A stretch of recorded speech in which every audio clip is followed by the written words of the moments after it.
the king who hid on an island for 39 years while his people burned.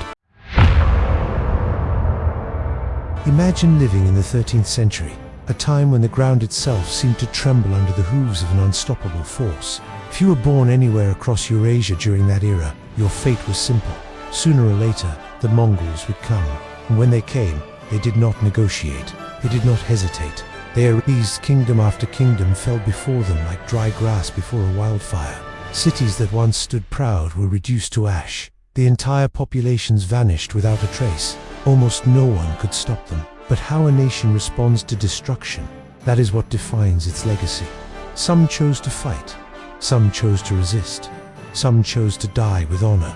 And then there was Goryeo. While Gviat stood united its king, generals and people retreating together, suffering together, and striking back together, Goryeo chose a path so shocking that even today it feels unreal. Instead of standing with their people, their rulers ran. At the time, Goryeo was not truly ruled by its king. The throne existed, yes, but it was hollow. The real power lay in the hands of a military dictatorship led by the Cho family. And at the center of that power stood one man, Cho Yu. He was ruthless, indulgent, and completely detached from the suffering of his people. He collected taxes with speed and efficiency, but when it came to protecting the nation, he moved like a man half asleep. Under his command was an elite private army, well-trained, heavily armed. But they were not there to defend the borders, they were there to defend him, to silence opposition, to maintain control. Goryeo had become something closer to a private empire, where the people existed only to be used. At first, the Mongols did not come as enemies, they came as allies. Together, Goryeo and the Mongols fought against the Khitan, and when the war ended, Goryeo made a fatal mistake. They believed that the Mongols were friends, but the Mongols did not believe in friendship. In their eyes, the world was divided into only two kinds of people, those who submit and those who are destroyed. Soon after, the demands began: gold, silver, animals, textiles, and then women. Every year, the tribute grew heavier, and every year, Goryeo obeyed. They squeezed their own people dry, just to satisfy the growing hunger of the empire. But submission did not bring peace, it only invited more pressure. Mongol envoys walked through the royal palace as if they owned it. They insulted officials, issued orders, and treated the kingdom like a servant. And then, one day, everything changed. A Mongol envoy was killed near the border. No one knows who did it. Some say it was angry locals, others believe it was a setup. But the truth no longer mattered, because the Mongols had what they needed. A reason the invasion began, and it was devastating. Fortresses collapsed one after another. Cities fell before defenders could even react. Soldiers who once strutted with confidence now threw down their weapons and ran for their lives. The illusion of strength shattered in an instant, and in the capital, fear spread like wildfire. Faced with total collapse, some officials still had courage. They proposed strengthening defenses, training soldiers, fighting to the end. But Cho Yu had already made his decision. He had no intention of dying for his country. Instead, he looked toward the sea. There, just off the western coast, lay a small island, Ganghwa Island, close enough to reach, but far enough to hide. To the Mongols, masters of the open steppe, the sea was unfamiliar, dangerous, unpredictable, and Cho Yu saw an opportunity. If they could not fight the Mongols, they would simply avoid them. What followed was not a strategy, it was an escape. The order was given: pack everything: gold, silver, silk, food, treasures, silk, food, treasures. Everything of value was loaded onto ships. Nobles gathered their families, their servants, even their pets. The king himself was taken along not as a leader, but as a symbol, a decoration. But ships are limited, and space is precious. So a choice was made. The elite would live, the people would stay behind. On the day of departure, chaos filled the capital. Rain poured down, turning roads into rivers of mud. Officials who had never walked a step in their lives now stumbled through the filth, desperate to reach the ships. Carts overloaded with treasure sank into the ground.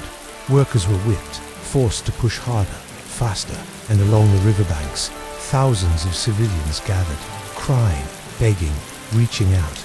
They pleaded not to be abandoned. Their voices echoed across the water, but no one listened. From the safety of his ship, Cho, he looked back at the people he ruled and left them behind. The ships sailed, and with them, the government of Goryeo vanished. What remained was silence. For a moment, then came the thunder. The Mongols arrived. They swept across the land like a storm. Villages burned, fields were destroyed, homes collapsed under fire and steel. Farmers, armed with nothing but tools, stood against one of the most efficient killing machines in history, and they died, not far away, across a narrow stretch of water. The rulers of Goryeo breathed a sigh of relief. They had survived. On Ganghwa Island, a new life began, but not one of hardship, not one of preparation. They built palaces, they wore silk, they drank wine, they wrote poetry under the moonlight, they played games, they laughed. They told themselves, the Mongols will eventually leave. But the Mongols did not leave. They adapted. Instead of chasing the rulers, they punished the people.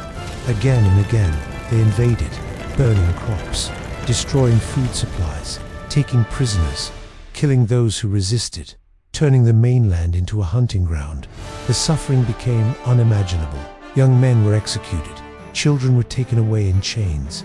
Women were violated. Survivors fled into mountains, living on roots, bark, anything they could find. And every day, they looked toward the island, where their rulers still lived in comfort. At some point, even the rulers began to feel uneasy, so they decided to act, but not with weapons, not with armies, with prayers. They launched one of the most ambitious projects in their history, the carving of 80,000 wooden Buddhist scriptures. They believed divine power would save them, but the cost of that belief was paid by the people. Starving peasants were forced to cut wood, transport materials, and carve each block by hand. One mistake meant death. While the rulers prayed, the people bled, and yet the Mongols kept coming. Eventually, something changed. Not in the palace, but among the people. When abandoned long enough, fear turns into something else. Anger. Farmers, slaves, monks, they rose, not for the king, not for the court, but for themselves. In one incredible moment, a monk named Kim Yong-hu took a bow and killed a Mongol general with a single arrow. The Mongol army retreated for the first time. They were shaken, but victory brought new questions. If common people could fight, why did they need the rulers at all? Rebellions spread. People attacked not only the Mongols, but also their own corrupt system. Meanwhile, the Mongols changed tactics again. They stopped attacking the island. Instead, they cut off food. Crops were burned, supply routes blocked, ships destroyed, and slowly, the island began to starve. Luxury disappeared. Food ran out. The nobles, once surrounded by excess, now struggled to survive. Inside the island, tension grew. Blame spread, and eventually, the Cho family fell. After decades of control, they were gone. Power returned to the king. For the first time, he could decide, and his decision was surrender. After 39 years, Goryeo bowed. They survived, but at a cost. They became a puppet state. Their kings married Mongol princesses. Their culture changed. Their independence faded, and their people continued to suffer. Even in peace, they were forced to build ships, fight wars, and serve an empire that once tried to destroy them. And when we look back, the contrast is clear. Some nations fought together and survived with honor. Others chose safety and lost everything that mattered. History remembers both, but not in the same way.